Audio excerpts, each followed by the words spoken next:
രാഷ്ട്രീയ കേരളത്തിൽ ഒരുപാട് മാറ്റങ്ങൾ, ഒരുപാട് നിർണായകമായ സംഭവങ്ങൾ ഒക്കെ പി.വി. അൻവർ തുടക്കം മുതൽ കൊണ്ടുവന്നിട്ടുണ്ടെന്ന് നമുക്കറിയാം. പി.വി. അൻവറിന്റെ കാര്യത്തിലാണ് ഇന്നും നമ്മൾ ചർച്ച ചെയ്യുന്നത്. പി.വി. അൻവറിന്റെ നിർണായക തീരുമാനം ഇന്നാണ്. അൻവർ ഇന്ന് എം.എൽ.എ. സ്ഥാനം രാജിവെച്ചേക്കും എന്നാണ് സൂചന. രാവിലെ 9 മണിക്ക് അൻവർ സ്പീക്കർ എ.എൻ. ഷംസീറിനെ കാണും. അതിനുശേഷം 9:30 തിരുവനന്തപുരത്ത് വാർത്താ സമ്മേളനം വിളിച്ചിട്ടുണ്ട്. വിവരങ്ങളുമായി പ്രശാന്ത് കൃഷ്ണയാണ് ഒപ്പം ചേരുന്നത്. Prashanth, good morning. P V. Anvar ഓരോ നിമിഷവും രാഷ്ട്രീയ കേരളത്തെ അങ്ങനെ മുൾമുനയിലൊക്കെ നിർത്തി മുന്നോട്ട് പോകുന്ന ഒരാളാണ്. ഇനി ഒരു കാര്യം പങ്കുവയ്ക്കാനുണ്ട് സ്പീക്കറുമായി എന്നതാണ് സമൂഹ മാധ്യമങ്ങൾ വഴി അറിയിച്ചിട്ടുള്ളത്.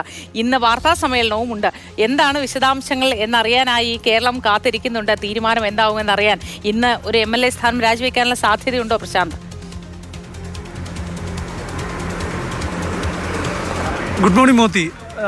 ഇടതുമുന്നണി വിട്ട നിലമ്പൂർ എം.എൽ.എ. പി.വി. അൻവർ അങ്ങനെ ഒരു തീരുമാനത്തിലേക്ക് എത്തുന്നു എന്നാണ് മനസ്സിലാക്കേണ്ടത്. അതായത് അദ്ദേഹം ഇന്നിപ്പോൾ രാവിലെ 9 മണിക്ക് സ്പീക്കർ എ.എൻ. ഷംസീറിനെ കാണാനായി അപ്പോയിൻമെൻ്റ് എടുത്തിട്ടുണ്ട്. സ്പീക്കറെ കാണും. നിർണായകമായ തീരുമാനം, അദ്ദേഹം എം.എൽ.എ. സ്ഥാനം രാജിവെക്കാനുള്ള തീരുമാനത്തിലേക്ക് എത്തിയിട്ടുണ്ട് എന്നാണ് മനസ്സിലാക്കുന്നത്. കാരണം കഴിഞ്ഞ ദിവസങ്ങളിൽ പശ്ചിമ ബംഗാളിൽ പോയി തൃണമൂൽ കോൺഗ്രസിൻ്റെ നേതൃത്വവുമായെല്ലാം, അതുപോലെ തന്നെ പശ്ചിമ ബംഗാൾ മുഖ്യമന്ത്രി മമതാ ബാനർജിയുമായെല്ലാം ചർച്ച നടത്തി തൃണമൂൽ കോൺഗ്രസിൽ ചേരാനുള്ള ഒരു തീരുമാനത്തിലേക്ക് പി.വി. അൻവർ എത്തിയിട്ടുണ്ട്. കേരള കോർഡിനേറ്ററായി അദ്ദേഹം ചുമതല ഏറ്റെടുത്തു എന്ന വാർത്തകൾ വരുന്നു.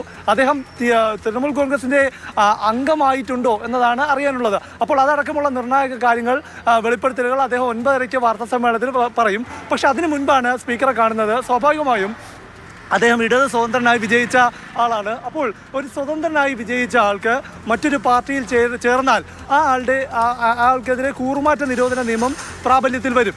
അതായത് അയാൾ അയോഗ്യനാകുന്ന സാഹചര്യം ഉണ്ടാകും. ഭരണഘടനയുടെ ഷെഡ്യൂൾ 10 പാർട്ട് 2 പ്രകാരം അങ്ങനെ അത്തരത്തിൽ ഒരു വ്യക്തി, ഒരു സ്വതന്ത്രനായി വിജയിച്ച എം.എൽ.എ. അദ്ദേഹത്തിൻ്റെ കാലാവധി തീരും മുൻപ് മറ്റൊരു പാർട്ടിയിൽ അംഗമായാൽ അയോഗ്യനാകും. അപ്പോൾ തൃണമൂൽ കോൺഗ്രസിൽ ചേർന്നാൽ, അംഗത്വം എടുത്താൽ അൻവർ അയോഗ്യനാകും. അതുകൊണ്ട് തന്നെയായിരിക്കാം ഇന്ന് രാവിലെ 9 മണിക്ക് സ്പീക്കറെ കണ്ട് അദ്ദേഹം നിലമ്പൂർ എം.എൽ.എ. സ്ഥാനം രാജിവെക്കാനുള്ള രാജിക്കത്ത് കൈമാറാനായിരിക്കാം ഇന്നത്തെ കൂടിക്കാഴ്ച എന്നാണ് നാം മനസ്സിലാക്കുന്നത്. ഏതായാലും ഇക്കാര്യത്തിലുള്ള കൂടുതൽ വെളിപ്പെടുത്തലുകൾ 9:30 വാർത്താ സമ്മേളനത്തിൽ തീർച്ചയായിട്ടും പ്രശാന്ത്, 9:30 എന്താവും ആ പ്രഖ്യാപനം എന്ന് അറിയാൻ നമുക്ക് കാത്തിരിക്കാം.